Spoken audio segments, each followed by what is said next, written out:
calls to order.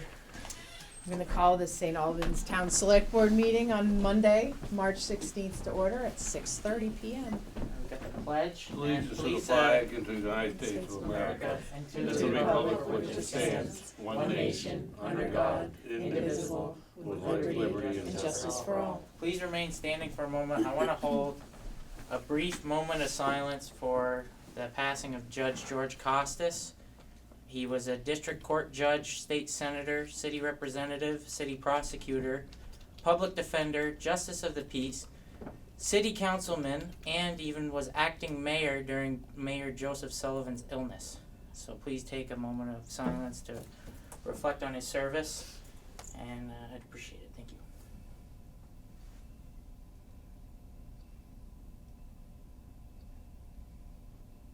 Thank you very much. Our heartfelt condolences go out to Diane and the whole Costas family.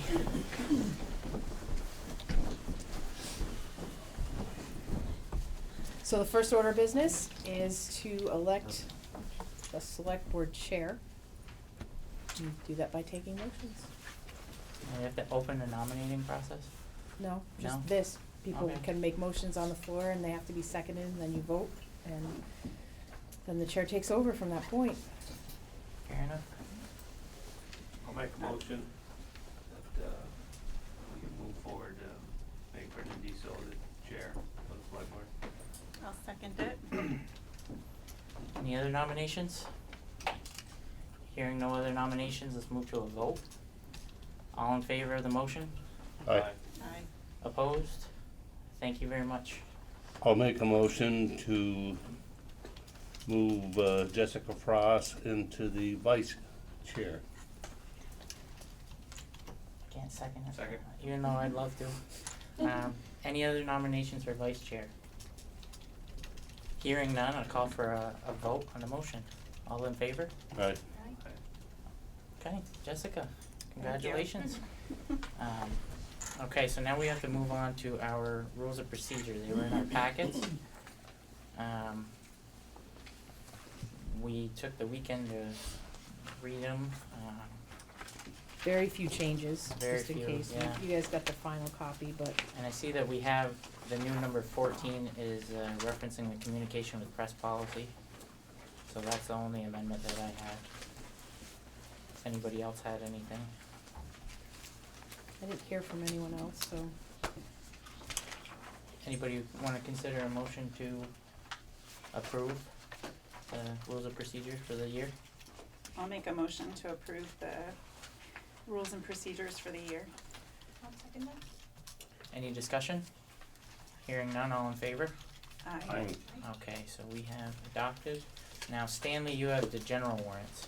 I have the general warrants dated 3/3/20 through 3/16/20, 81 invoices, $264,809.14. It's a big sum of money, but 13 invoices totaled $248,896, 94% of that. And that was our police contract, Blue Cross Blue Shield, road salt, AmCare, and VLCT for employee comp and property insurance. So, total most of that sum, 94% of that has been tied up in those 13 invoices. Got it. I'll make a motion to approve the warrants as stated. I'll second. Okay, any discussion or questions? All in favor? Aye. Okay, so now we're on to payroll with Jessica. Okay, I have two payroll warrants. The first is March 6, 2020 for $18,568.59. The second is March 13th, 2020 for $19,481.75. I make a motion to approve these warrants. Seconded. Okay, any questions? Discussion? Okay, hearing none, all in favor? Aye. Okay, paid our employees. So Jonathan and Aaron, we've got two warrants here. I just wanna show you the process and then we'll make a motion to approve them individually. So this is the format that we get them in. They're dated here. They're prepared usually always by Anna. Mm-hmm. Total amount they'll list the invoices out and how much they were. And if you have a question, you know, they all, you know, this is all, these are, I guess, two bad examples. Stanley's are the most complicated, the general fund warrants. They'll list every invoice, what it was, what account it was pulled from usually. So we've got two warrants, one for the Infrastructure Development Fund, which is the LOT fund, and it's related to the garage. We've got 3 invoices from WB Mason related to fitting it up for employees, you know, furniture or otherwise. So this first warrant for the Infrastructure Development Fund is dated March 16th, and it's in the amount of $1,369.12. Now, I can't make a motion to approve it, but you can. So moved. And we need a second. Okay. Anybody have any questions? All in favor? Aye. Okay, perfect. Now we have another one here. It's the industrial park warrant. It's all Green Mountain Power. This is a pretty normal number. It's $896.42. The warrant's dated March 16th, 2020, and it's mostly for power, for the sewage pump, sign lights, and road lights, and then there's a V-Trans invoice for $200. And if you get here early and you're prepping and you wanna know, or you're reading it online, what's the V-Trans warrant, you can flip to it, see it's $200, and it's basically, and you can read exactly what, I'm not gonna sit here and read the whole thing out to you, but you can understand exactly what bills we're paying. So again, we need a motion I'll make that motion. to approve this warrant The industrial park warrant, dated March 16th, 2020. for that amount. Oh, that's a little, it's an eye test. Eight- $896.42. And then we need a second? Second. Okay, all in favor? Aye. Okay, perfect. So now, we've got a stack of warrants that we approved, all 5 of us sign them, and then our bills are paid, as far as we're concerned. And do you still wanna do them towards the end of the meeting? Signing? Yes, Signing? I'll do that. Sometimes, if it's a slower part of the meeting, we'll circulate the documents and sign them one by one. Just make sure before you leave to check with Jen to make sure everything's Should signed. chase you down. We have walked out of many a meeting without signing some documents and come back the next day. Okay, so that's it for warrants. Now we're on to minutes. So there's only 3 of us here, I think, that can vote on those minutes, right? 'Cause we were- okay, so I'll have to vote. Any corrections? No, I'll make a motion to approve the select board minutes from the March 2nd, 2020 meeting. I'll second it. Okay, all in favor? Aye. Okay, perfect. So now we are on to public comment. Anybody here to make a public comment? Okay, come on up. Come on up.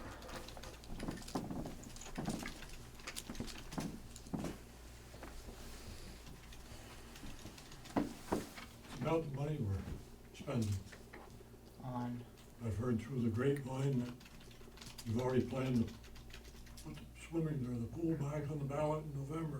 where, no. We haven't I just even go met. by the town grapevine. Well, I mean, if I. 99% of the time it's right, so I guess this is that 1%. could be. Yeah, And the no. $65,000 to study this town hall. Mhm.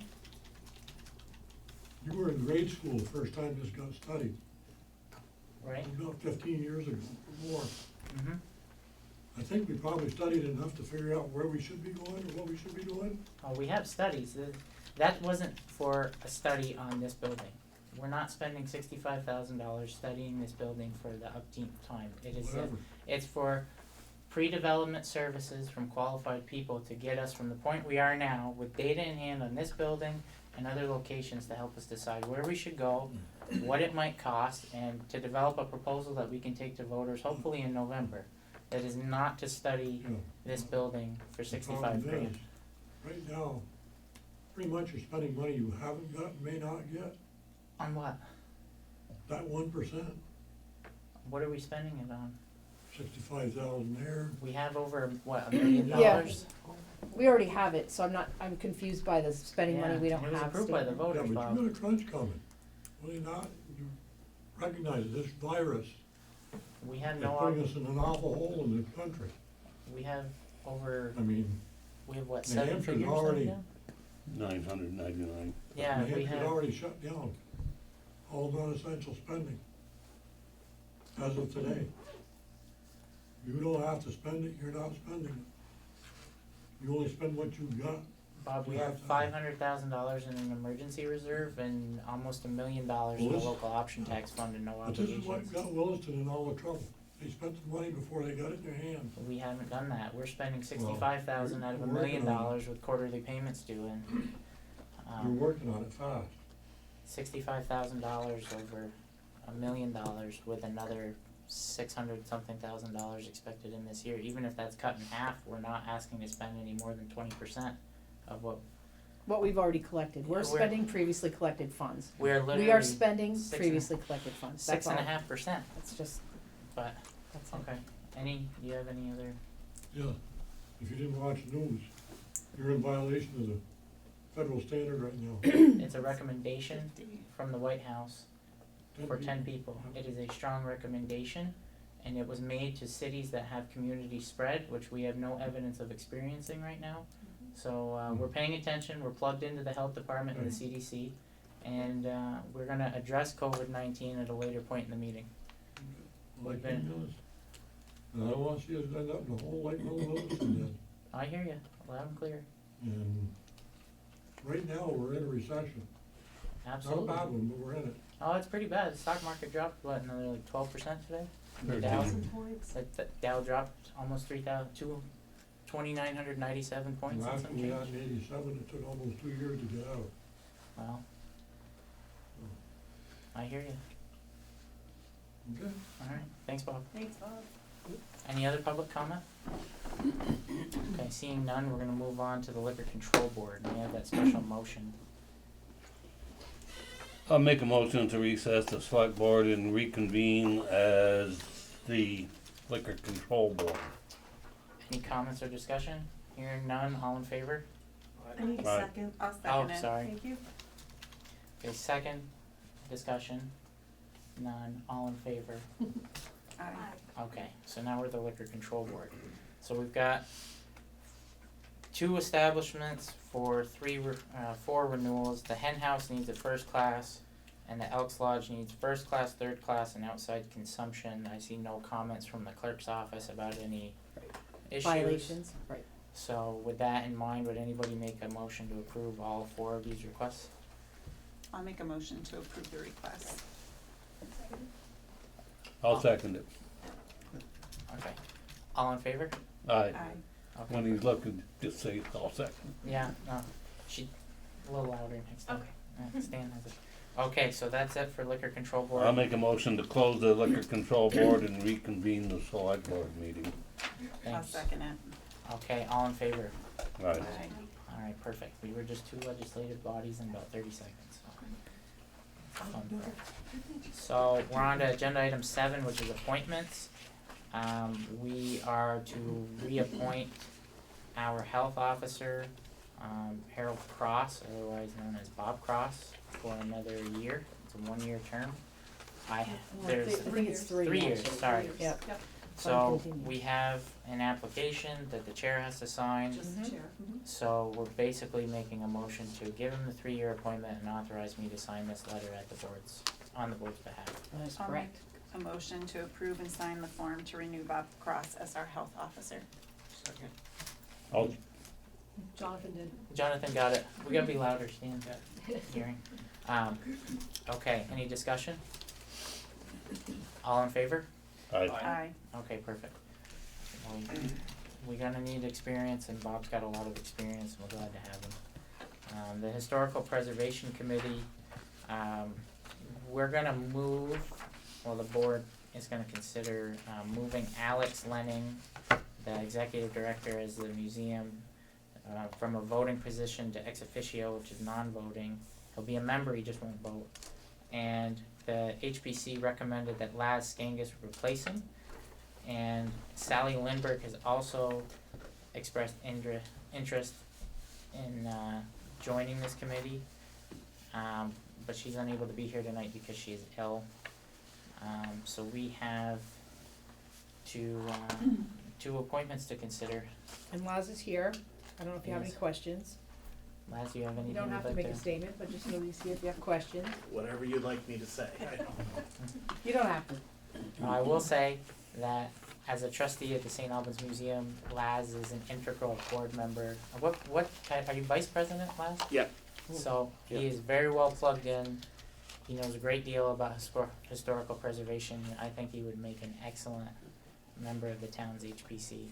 I will say I'm a local architect, and probably 70% of our work is in historic restoration and preservation.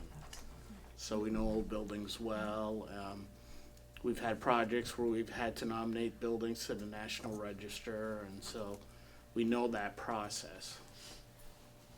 So I think a perfect community involvement. He'd be an excellent member. And then Sally Lindbergh, I think a lot of us do know her, but she is a wonderful person who's been a longtime volunteer. She was a school board director at Maple Run and a longtime board member at the BFA school board before it was integrated into Maple Run. So, that being said, there are motions to be made, if anybody would like to. So I'll make a motion to appoint Sally Lindbergh and Les Genghis to the Historic Preservation Committee and appoint Alex as an ex officio member. Okay, I'll second that. okay, so we have a motion and a second, any discussion? All in favor? Aye. Okay, Les, welcome and thank you. Okay, so that does it for appointments tonight. So we are looking for planning commissioners, development review board, transportation advisory committee. There's a slew of different volunteer opportunities in town. Please contact Carrie if you're interested, and we're gonna be making some more appointments if we're able to meet on April 6th. So, We will likely meet, we just don't know if it'll be an open forum or you'll be doing it by phone. we were told by a member of the Senate today that the legislature, if it reconvenes next week, will consider possibly waiving a few open meeting requirements so that towns can conduct business through this crisis. It's not confirmed, we don't know exactly what they're talking about, but we're waiting, and as soon as that becomes available, we're gonna make some adjustments so that we can move forward safely. That said, town manager report. Awesome. So the first item on here is the St. Albans Walk and Bike Group. Amy Brewer's here, so she's gonna come forward and go over a few things, I think, having to do with, please come forward. I hope you mind, I've been sitting all day, so I'm gonna Stand, absolutely. I also have Robert Brissett with me, representing the group. So let me be as quick as possible. So for those of you who don't yet know me, my name is Amy Brewer. I work with Jessica at Northwestern Medical Center for Rise, Vermont. And I'm gonna give you the Reader's Digest version of the history of the project, because I know the two of you don't have a depth of knowledge of that. In 2017, the town was awarded a Better Connections grant, and it was called Route 7 Livability. So it was a VTrans, Vermont Department of Commerce grant. I wrote it down, so now I have to read it, so I apologize.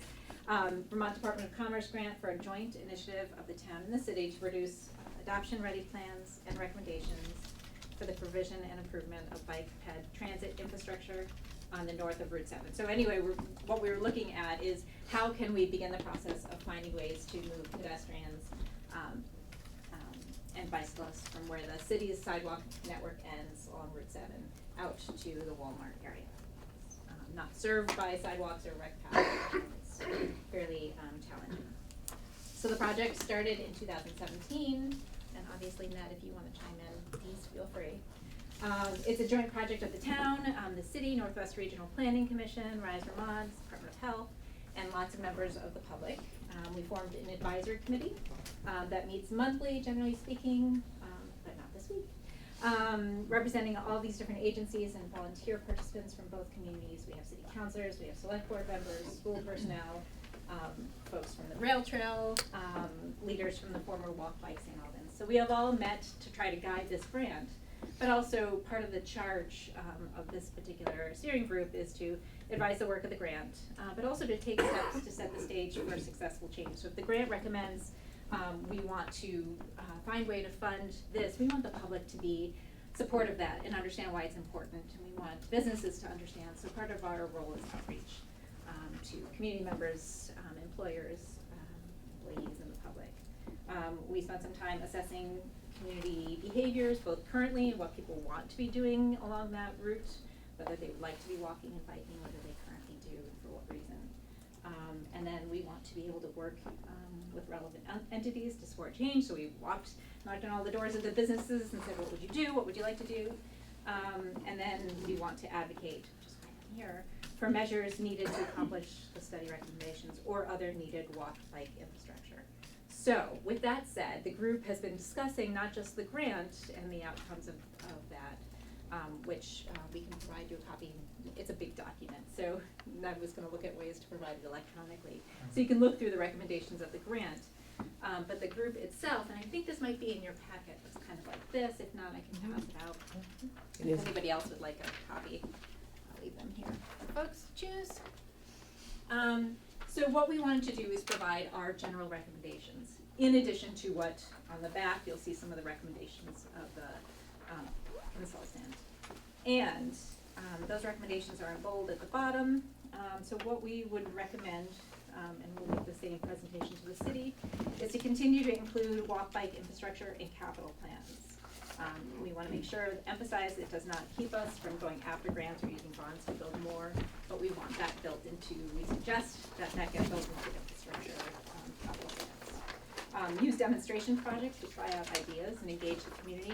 Not everything has to wait until the perfect solution happens. We want to make sure that communities are thinking about, well, let's try this, and have the community come out, try it out, make those little adjustments. It could be done with paint or plant pots to move things around. Planters. Yeah. I don't do well at 7 o'clock at night, so forgive me.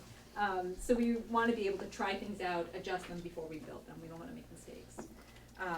And I could just add, we did do one that Alan was a huge role in on the Quam Shore last year. And a lot of these, I don't know if you were going to talk about Mark Fenton, but we had this. Keep it short. All right, well, I'll make it a little longer. You're just like, I'm just gonna take it right. Fine with me. Okay. So we had a walkability expert named Mark Fenton come to our community last year, and he walked Route 7 and made recommendations. He went on Quam Shore and made recommendations, and so Quam Shore we used some paint to paint shoulders when the governor did a big bike ride through the region. So when he came through, we partnered with Local Motion and made these non-permanent bike lanes to try out, and we did some surveying. So he also made similar recommendations along Route 7, and we were going to go, once again with Alan, tomorrow to go. Amy and I had already gone out and talked to 4 businesses up there that were kind of open to doing a demonstration, and we were going to go tomorrow, but we canceled it in light of everything. But we will do it. Non-essential. Yeah. It's exciting, but not essential. So looking at different ways to try things out before we build them for reals. Explore the town takeover of state roads. I don't know if I actually said that one out loud. Policies requiring developers to pay into a sidewalk fund should require sufficient funding to build sidewalks, and policy language should be flexible enough to build the appropriate walk-bike infrastructure warranted. So not everything needs a sidewalk. It could be a path, it could be a gravel, connector. We want to make sure that it's the right connector to the right situation. Certainly communities should adopt complete streets policy, and the group also recommended reviewing existing walk-bike infrastructure and continue to plan to create walk-bike linkages, including connections to desired walk-bike destinations like parks, commercial areas, schools, neighboring communities, walk-bike infrastructure. So continue to look at that map and find ways to create those connections. So I also should have said that I am a helper monkey of this advisory group. It's really the role of the residents and volunteers and the people of that group that they were going to present tonight. You are stuck with me, so I'm sharing them recommendations with you. Thank you. Very good, short. I checked off the box, right? Well, there's a lot to talk about. We have it. Most of these recommendations have been integrated in planning work that we're doing currently, like the town plan, bicycle and pedestrian master plan, We're and the following capital through. plan. Yeah. Okay. Absolutely. Yes. You want to just keep doing it, keep Yeah. your eye on it, be very intentional. Apply pressure. on some of our recommendations. Right. Yeah. Any questions for Amy or Ned? Okay, thank you for the work that you're doing. We appreciate it. Thank you. My pleasure. And please thank that whole working group for us. I will, many of which, who wanted to be here today, but are not. Yeah, I hear that. Well, this I don't know if I was following up, but this continues to be in our capital improvement plan, and so we're moving this forward. It doesn't seem like it, but there is progress, so, just so And- you know that. And let me just say, we do know that. Okay. And it is really exciting. It's something that we keep talking about. We're really excited. You know, 2 years ago when we started this process, a lot of that wasn't there. Correct. So some of those recommendations are just keep doing We it. find it exciting, but it doesn't sound exciting, Two people that it's like in our me. capital improvement plan. To people like me, it is It very. is, yeah, it's fun. No, we It's not appreciate it. We fun see it, we recognize it. Thank you. We appreciate that. Carrie, would you want me to talk about that Laquam Shore? Could it, Or wait? briefly, maybe wait till the end, see how Okay, we yeah. want to get through this. Alright, so then I have on here in the salt shed update, so we're waiting for the state of Vermont to approve our request for proposal, system. We've been waiting for months. Matt Young did get confirmation that they approved our process and are gonna start doing that very, very soon. So separately, I also approved a contract or an extension on that for Matt Young. We're using Matt Young to manage our project for the salt shed. So we finished the garage, it's operational, people are using it, but now we have to build a salt shed at our new Brigham Road property.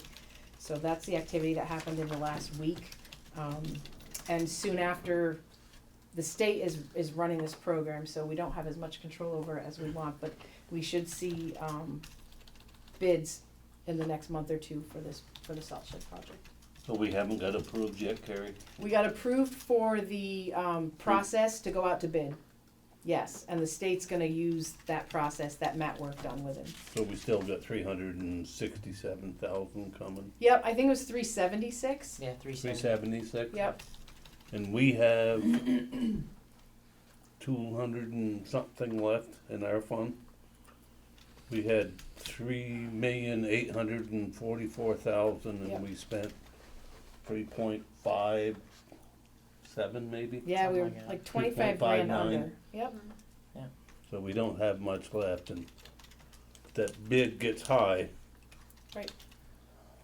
We've done a lot of value engineering to get to this point, which to means get to where we are, to because get, that's right, Right. because we anticipated it would be expensive at the first, And Alan was First round. pretty integral in that. We Yep. redesigned the truss system and. my point is we gotta watch this one carefully, Oh, cause yeah. it won't come out to bid until June, July. well, we're hoping before then, but yes, I know. It's not optimal, but it's as fast as we can All have the them push. contractors are very busy. I know, Well, if we get we're told hoping they them- wanna build us a big barn, cause that's what it really is. Yeah, Okay, Yeah, sorry. but there's progress on it, we're cognizant of the fact that we wanna get it done this year. The next item is the town hall relocation, so, as many of us know, you were talked about it earlier, the $65,000 question, was that the voters approved the expense of doing schematic design or pre-planning for our vote in November, which should get us, enough information and an accurate estimate on how much that building should cost once we confirm space needs. So last week, late last week actually, I did an RFQ for project manager services for that process, so to carry us through October, November, to get that get that information, processed. Carrie, I have a question. Is this site dependent, or is it the schematic can be moved potentially to different sites, or? It's a great question, cause it is not specific to a site. We still need to do space needs analysis, we need to, So it's more, yeah, it's just what kind of space do we need? mm-hmm. Yep. And it includes money for, geotechnical when we finally get to a place. It also includes funds to pay for the project manager and to have him do a professional cost estimate for us. On that whatever that conceptual design ends up being, he's going to be the one counting the 2x4s and the, earth moved to get us that price. Stan? so it's really, we were hinging on a non-binding vote, and that vote was in favor of remaining in the Bay area. Was it 1,500 to 400? It was Yeah, pretty decisive. we've gotta pick a site at the Bay, we have to, I would say, yeah. the board's in agreement.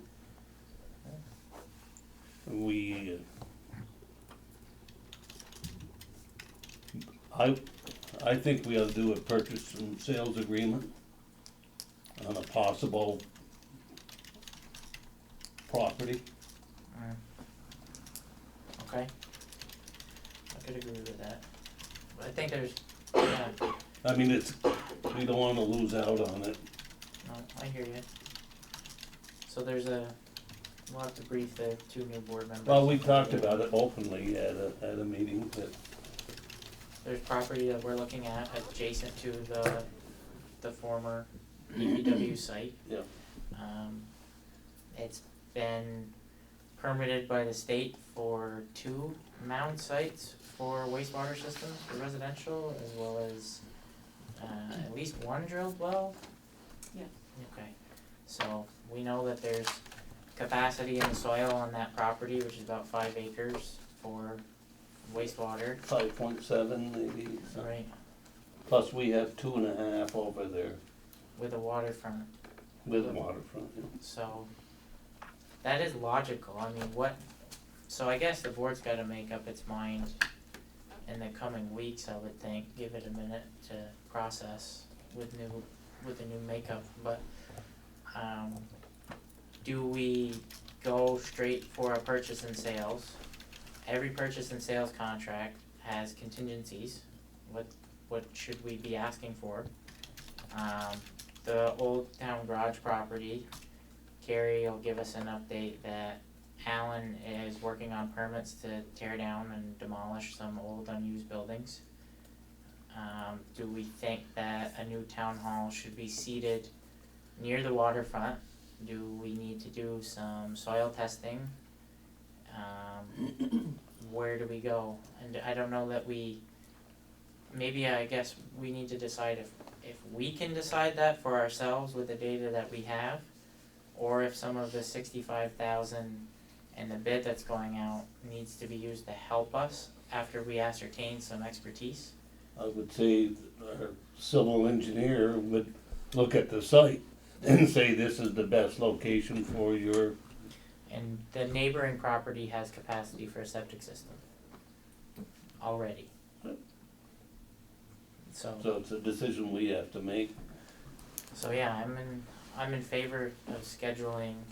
I think it's gotta be an executive session where we talk through the purchase and sales with the landowner, and I'm in favor of getting a day and time on the calendar with the landowner, where we could do that here at town hall, preferably with the whole board.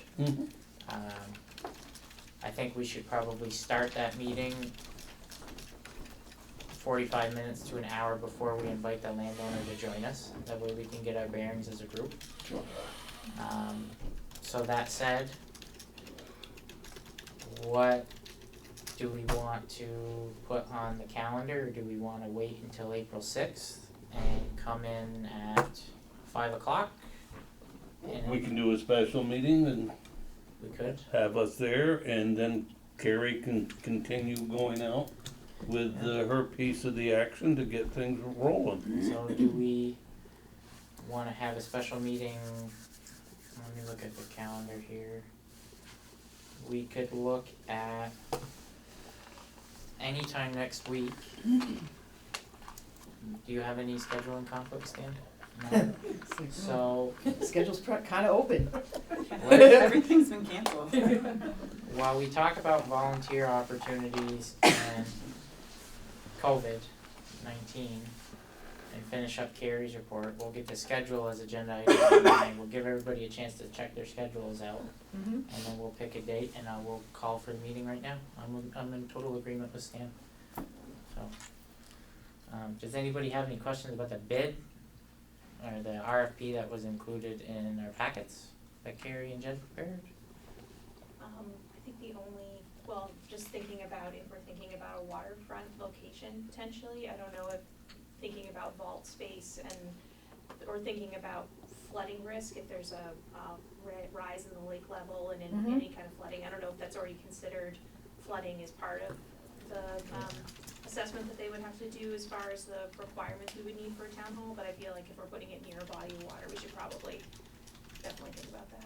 And we'll have to shoot Yes. grades and, It's pretty high on pretty high on a hill Yeah. right there, but if it wasn't a floodplain, our zoning administrator would be able to tell us that right away and all those regulations apply. Okay. So we're a compliant partner with that's a good point. FEMA flood stuff. So, any other comments or questions for Carrie? The only one that would remain is the scope of work. They won't really have a scope. Yeah, they would if the users determine the size of the facility they want. That's the only thing that's gonna drive quite a bit of the cost, right? It will drive it will drive it some, I'm not gonna lie, but I mean, we're all gonna have some input on that once the actual users, Yeah. in other words, the employees Because say. we So I guess we're learning from our mistakes with the Department of Public Works relocation project. We wanted to get something on the ballot in November of 2018, and we made that clear, I think, in either March or April of that year. And then we got to September, and it was to the point where we had to wait till March to get a full We blown. weren't ready. So we're not, I mean, we're gonna get to the point now where, barring a continuance of what we're seeing, and if we get shut down and disconnected for 2 months, that might change things a little bit for us, but we're gonna keep working and grinding on having a proposal in place for November. We have plenty of time to get a conceptual project organized and estimated, And then have time to explain. correct, and then have hopefully 2 to 3 months would be my I'm hoping wish to have, to explain the project. I think if we wanted to meet with, whoever we hire, if we were to meet with them and say, let's throw a date on the calendar for when we wanna have this thing conceptually ready to We already be- have that in the RFP, there's very Right. specific timelines, like if you say yes to this, we expect we that it will expect. be done in this timeline. So we're all, It's not really, I didn't leave it to be subjective. you are on top of it, Oh, Gary. I'm trying, but Thank you. if there's something I forgot, let me know. And with 'cause we everything that's changing, you're doing a great job getting us started after town meeting day with everything you've had to deal with, especially as an emergency management director for the towns. So when did you say you were setting up a special meeting? We're gonna go over that when we hit schedule.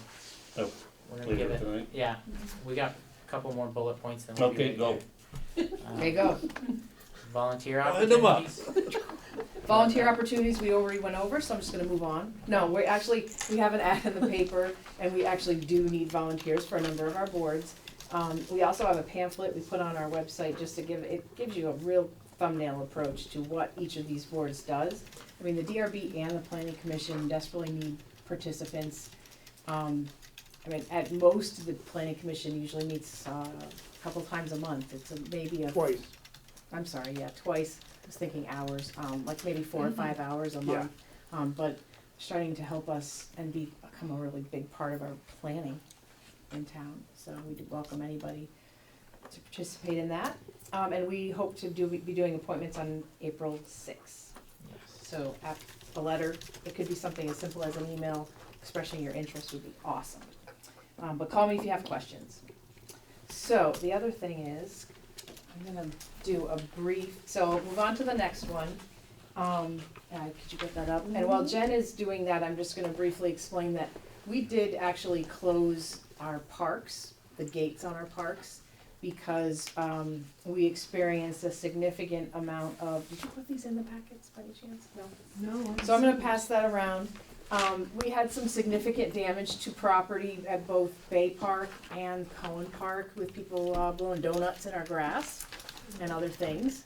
So we had to close the gates to avoid any further damage. So I'm sorry, it's gonna be inconvenient, especially if the weather continues to get better and the conditions improve. But for the time being, we had to mitigate the damage and close the gates. So I'm gonna start, can you do it full screen? Okay, so I am the emergency management director. I'm not gonna pretend to be an expert on this, no one is. This situation changes about every 5 minutes.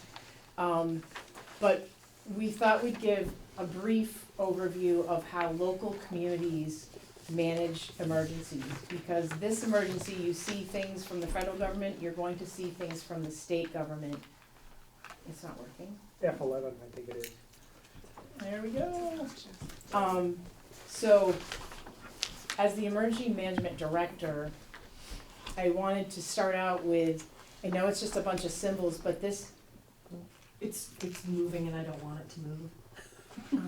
Alright, we'll just go like that then. I just wanna leave it in one place.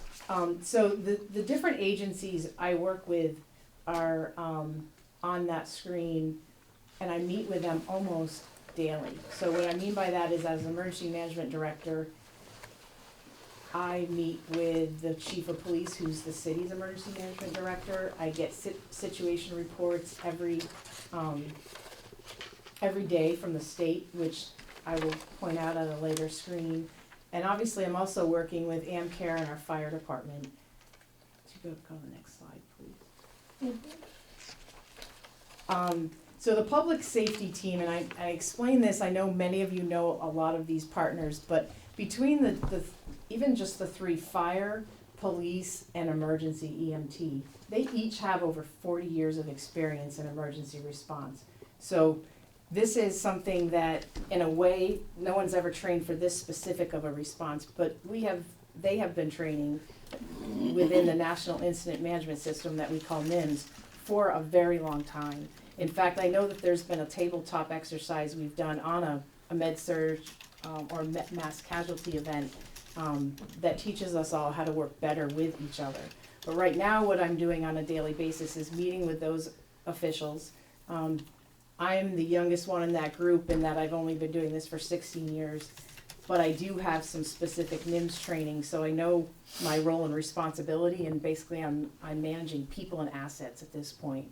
But I'm the conduit from the state through the select board and for the town to how, and if there's anything on the local level that we have to do. Again, you know that we're not necessarily gonna create martial law. We're not going to do any of those things, but my job is just to get the word out and work with, to residents if in fact there was something that we need to communicate with them. So this slide, hard to read even for me, and I wrote it, but, was just to say, look, I'm working with all of these entities to make sure that we have all the current information and we can get them out to residents. So in doing that, we're gonna meet daily, but we also had, and Brendan attended this today, we had a multi-agency meeting. So on top of meeting with all of the first responders, who on their own accord have been doing a lot of work to prep for this incident, we met today with the State Department of Health. There was 2 reps from that. Maple Run School District sent someone. Senator Corey Parent was there. Bob Begley from Martha's Kitchen. Franklin County Home Health sent 2 people. NMC sent someone. And from the St. Albans City staff, they had Dominic Cloud, their manager, Marty, 2 members of their police department, another 2 members, as well as the chief, and our fire chief was there. So what we did at that agency meeting was review the current information, which is no small task because the information is changing so quickly.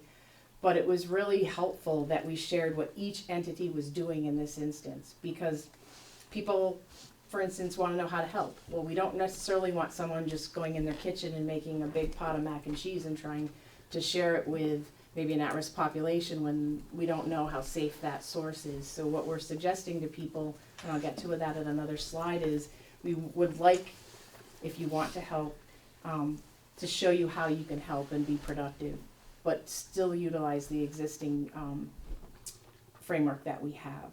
So on top of that today, we just shared the different things that each department was doing. And I think, at least from Brendan and our point of view, we left there feeling more secure that the agencies out there are doing exactly what you'd want them to do, protecting the at-risk people, taking action when they needed to, but there's nothing we need to do at this moment, short of being cognizant of what's going on. So when I say I get a daily situation report, I didn't realize that was gonna show that poorly, but all of these departments give in those situation reports, give us an update on what they're doing. So today, for instance, or even Friday, they would have said Governor Scott issued a press release that said the schools were staying open. Well, clearly, we all know after watching the news that as of today, the schools as of Wednesday are gonna be closed. So that's why they do them daily. At this point, this thing is moving so quickly, sometimes daily doesn't seem fast enough, but that's what we're doing. At a minimum daily, we're getting updates from each of these departments, which is helpful. This chart we've seen everywhere, but I think it's important to note that we know we're not gonna eliminate all these cases, we're just trying to mitigate the surge, and slow things down. So I hate to oversimplify it, but that's what we're really trying to do, and hoping that people will not panic, and be too distraught over the mass amount of news that's out there that is kinda inundating us all. We know that it can be very upsetting, but we are on this, and we are in touch with state officials almost daily. The last page, in case someone is concerned about something and wants to know where to go. So we are updating our Facebook page at Town of St. Albans, we are updating our own website. But I've watched numerous presentations from the state health department, and their biggest message is, it seems so simple, it seems silly, but it continues to be, wash your hands, social distancing or quarantine, which you're not supposed to use, but we all recognize the word, are the two biggest things we can do to prevent further spread. And if you have questions about services or in need of services, Vermont does have the framework in place called 211, and 211 is it's supposed to be a resource you can call to ask what resources are available. Say you have housing needs or heating needs or you're food insecure, that is a really good resource. However, I am told that they have a bit of a wait right now, so be patient if you call. We asked Senator Parent to look into expanding their hours and funding so that maybe they could get some more people, but obviously that was today, and I don't know how quickly they're gonna be able to respond, but that number, and there's some slides in the back of the room, we can get you this will be available on those 2 sites of ours, but, so 211 is a good option. But I think another thing, just a grassroots thing that came up from our meeting today was if you'd like to help, for instance, Martha's Kitchen told us that they're offering daily lunches. Today they're dining, they allow dining in. I believe that's probably likely to change very quickly, but they are offering takeout meals. So they're preparing food in a way that we know is acceptable and easy to get to, but they're soon gonna probably be offering only takeout. They were offering takeout and dine-in today. But they also are accepting the help of volunteers because they are run by volunteers. So for instance, if 1 or 2 or 5 of their volunteers are no longer available, it could be pretty critical. So if you'd like to help in this effort, I think there's 3 options. You can help by making a donation, offering to help with their takeout lunches, or just calling and saying, look, I'd like to volunteer, how can I help? Bob Begley was there and said he'd take those phone calls. The other thing is Maple Run. So obviously we all have our own silos in Vermont. This is the municipality. We have our own budget.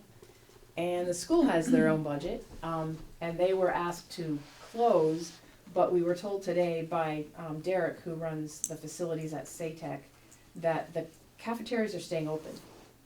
That they are gonna have staff there prepared to make meals, and they are currently working on finalizing their distribution channels. Originally, they were thinking today, I say that today because it could change in a day, but they're gonna use school bus routes possibly and be a pickup place themselves. They are gonna follow some of the same models they use for the summer programs as well.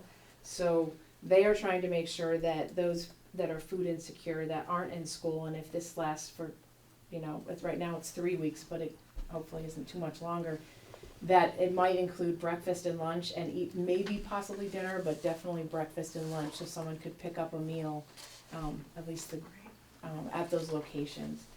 But they are also gonna let us know, so stay tuned as that gets developed more. I'm sure they have their own channels, but for those of us, my youngest kid is 25, so I wasn't aware of any of those those things, but they are making every effort to make sure that those that, might be food insecure are not during this time. And I think that was it, that was my last slide. Just know if you have questions, specific questions, you certainly can call me. I'm in daily contact with others in the area. And I think you had a couple things to mention that came up today. I do, yeah, and I wanna give my perspective as a local leader, not as an EMD sitting in on these meetings. First off, the governor today, later in the day, announced that all dine-in options and bars and restaurants and bars have to be closed by 2 p.m. tomorrow. Takeout was exempted. These folks follow strict standards set by the health department. They're inspected annually, surprise inspections.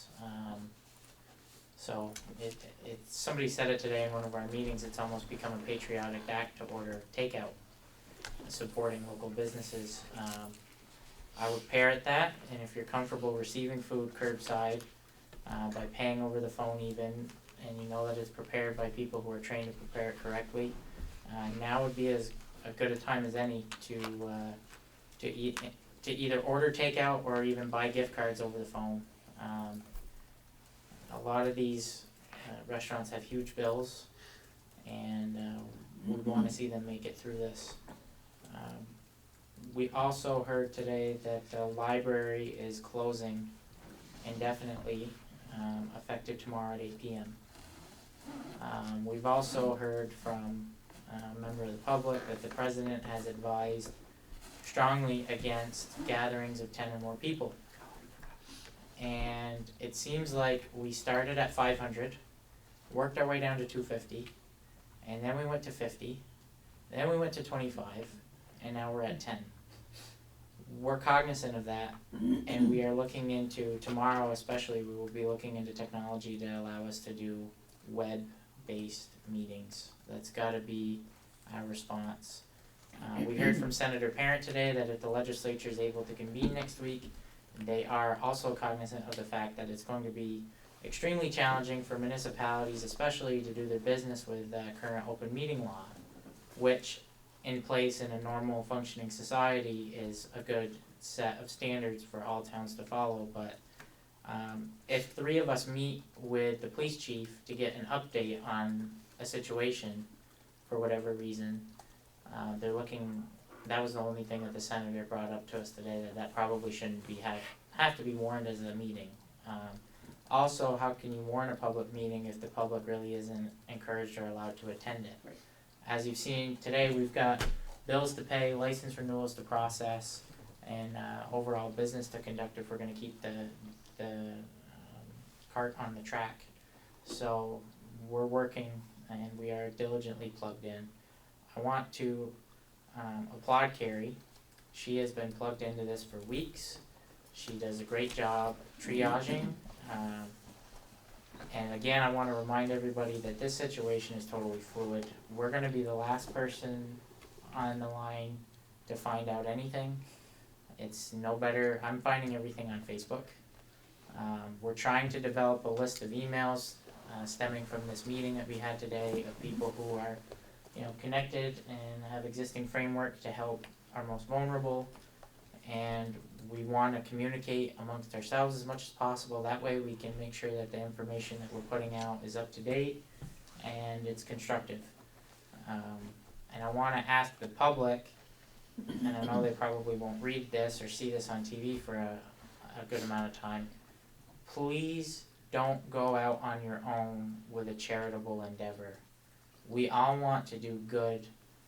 Please contact existing agencies or nonprofits to see how you can help. They need it. They're going to increasingly need it in the next few days. This is impacting every facet of life. I just wanna mention also that right now the town clerk's office, I'm sorry, were you done? I was about to. Okay. So the town clerk's office, Ann is elected. She has authority over that office. She has closed it to the public, effective immediately. She has said that she will take appointments for title searches for closings that are time sensitive. That's what we heard today.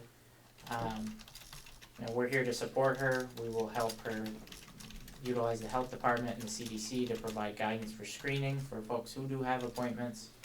And Carrie is taking it extremely serious to protect the staff, and at this point, all of our offices upstairs will remain open to the public for researching permits and what have you.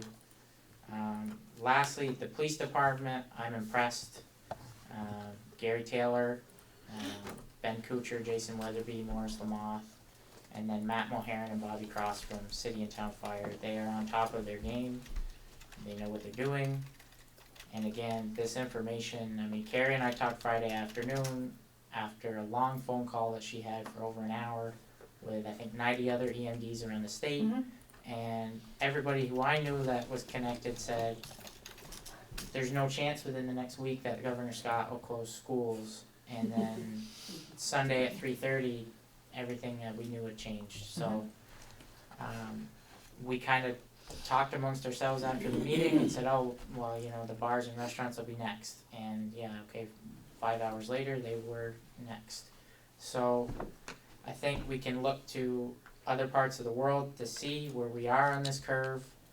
This seems to be an 8 to 10 week thing as far as the overall in and out of it. Italy is supposed to be about 10 to 14 days ahead of us.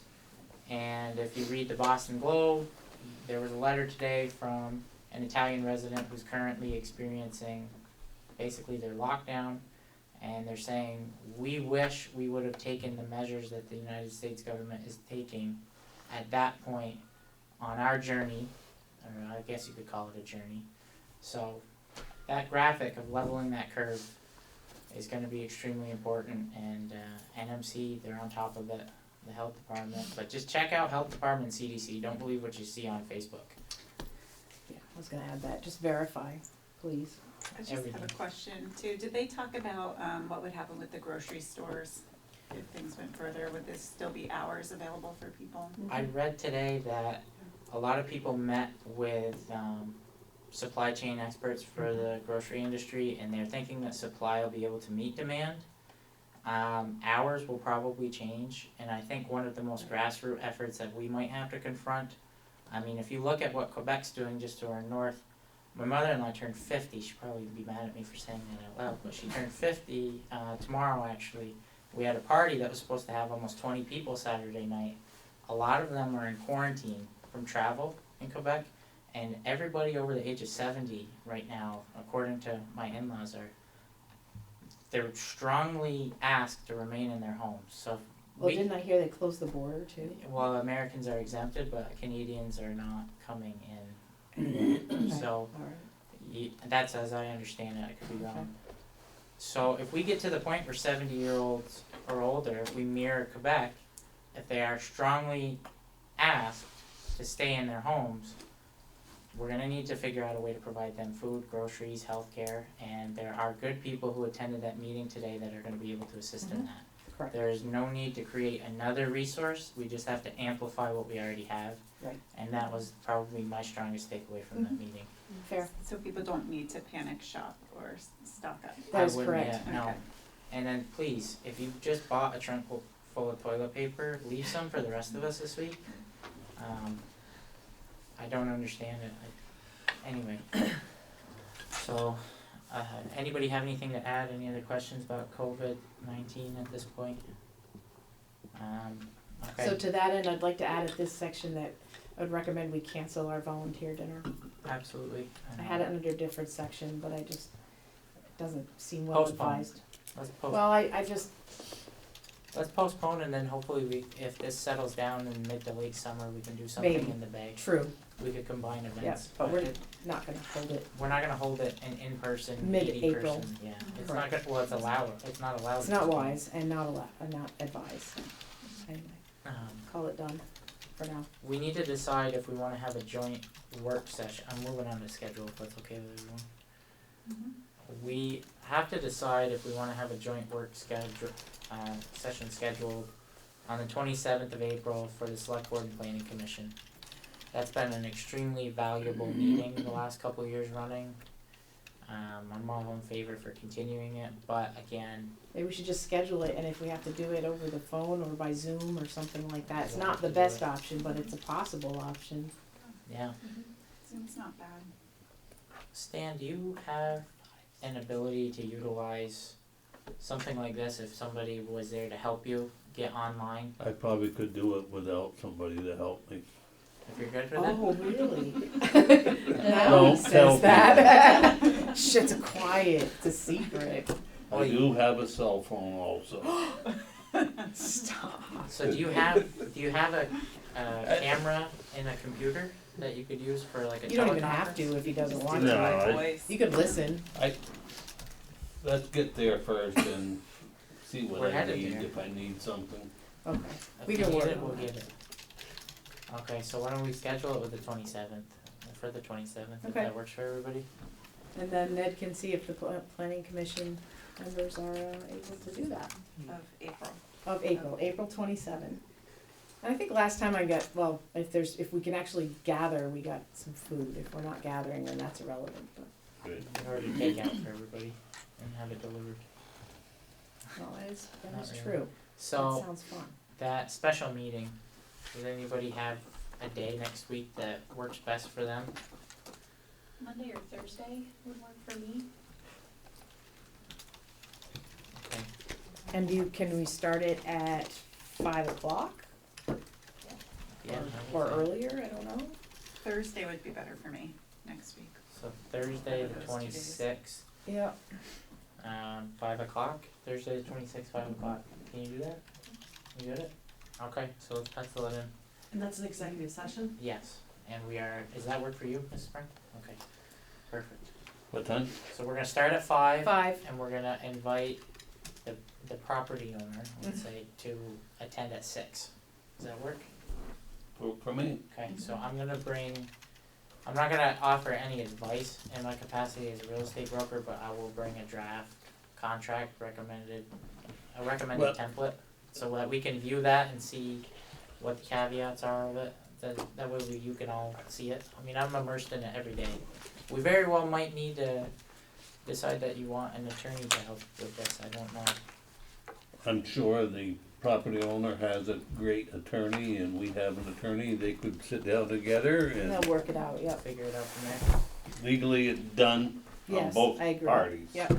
So, Monday, April 6th, we'll move on with that one as scheduled, and then Monday, April 20th. That's correct. Okay, so, anything else under schedule? No, Okay. sir. So, I'd like to do a resolution, a joint resolution with the city. We still have to draft it for our 19-time Division I State Ice Hockey Champion BFA Bob Whites, who captured the title again, and they deserve some type of a joint resolution if we can come up with one. So if the board would support that, I will work with Tim Smith, the mayor in St. Albans City, to get something drafted and in front of you by our meeting on April 6th. Yeah, I think that's a great idea. Do we do it for all We're gonna state do- champs? State champs, we're monitoring, and we're gonna have to work with the school district once they're back up and running on this scholastic achievements, national. Like arts. Arts. Like robotics. We're gonna we have to put it out to the high school and then our admins basically the high school is the asset that we share. So anything that we could look at SATEC and do individual resolutions to honor achievement. But yeah, we'll have to plug it into BFA and SATEC that this is something that we wanna do, and if you have something, reverberate it down to your department heads, and if they come across something, let's work it up and get something in writing. I think it's worthwhile, and it's a good way to maybe even introduce young people to municipalities in a way that's exciting Mhm. and cool.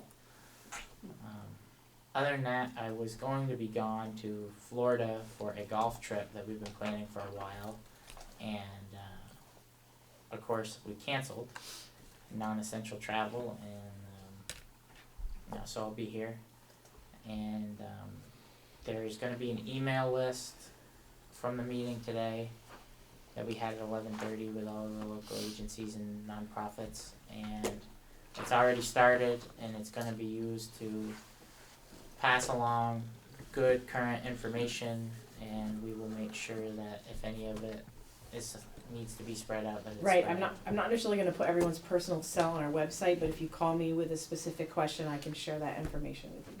Yeah, so if you, and if you're looking for Business. information and check out the town's website and Facebook page, but Mhm. more so than the town, everybody needs to look at the CDC and health department. Correct. I mean, Healthvermont.gov it has a lot of information, almost to the point of being a little dizzying, but it does have good information. It is updated every day. They're pretty good about that. And that's it. okay, anybody have any other business?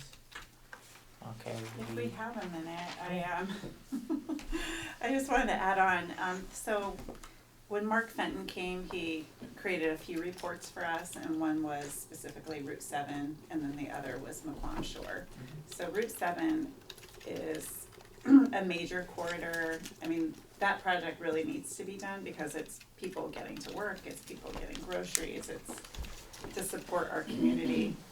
And then, the other piece of walking and biking can be recreational. So in Mark Fenton's recommendations, he said McQuam Shore should be designated a local farm and bicycle route, just to give drivers a heads up that when you come on that road, you're gonna come across bikers and tractors and to slow down. So without really changing the structure of the road. So there is the Lake Champlain Bikeway, goes down McQuam. There's a 20-mile loop that comes down to the bay, back up Dunsmore into Swanton and back down. And so Rise Vermont reached out to Local Motion because they're taking over Lake Champlain Bikeway to see if we could come up with some sort of signage. And as much as we wanted to, we don't have that creative marketing brain to make it look really great and make towns want to put it on their roads. So we reached out to a consultant, and they came back to us, and Rise would like to hire that consultant to come up with a sign design that towns can use. And it would designate this 20-mile bike loop, but Local Motion was saying this could be a prototype for them to use along the whole Lake Champlain Bikeway. So if no one's opposed, I'd like to go ahead with that and Well, hire the best part is consultant. how it's funded. Yeah, we're not asking the town for money, but Rise Vermont will pay for the consultant and bring the sign proposal to the town select board and to the Swanton select board. And then you guys can decide if you want to purchase these signs and move forward with the project. Right. good enough, I say Yeah. move ahead. So it's exciting because we got these recommendations and we're starting to move both projects forward at the same time. Right. Yeah, anybody have any comments or questions for Jessica? I don't think you even need a motion. I mean, if you No. need a contract, I Go can ahead. sign one, but there's no cost to the town and Right. no obligation either. It couldn't be a better option. Yeah, and the consultant will come and present, and as part of the presentation, a few meetings ago, I talked about trail counters that were put up at the town forest and at the bay and in Swanton. And he linked the use of it to economic development, and he'll present that information as well, all at the same meeting, so. All right. Awesome. Any Let me know other- what you need, anything. Any other business? Okay, so we have a contractual reason to go into executive session. And I think it's worth having. It involves something that engages the legislature, and everything that engages the legislature is extremely time sensitive right now. So if somebody would please make a motion to enter executive session by reading the nice long vice chair. Oh, sure. I'll make a motion to go into executive session, to discuss legal, contractual, or personnel issues where premature general public knowledge of the subject matter would place the town or person involved at a substantial disadvantage. And then we have to invite the town manager. Further move the second motion. To make a motion to enter an executive session to discuss legal, contractual, or personnel issues under the provisions of Title I, Section 313A1 of Vermont statutes, and to invite the town manager. Need a second? I'll second. Okay, all in favor? Aye. Okay, so we are going into executive session. And you wanna go upstairs?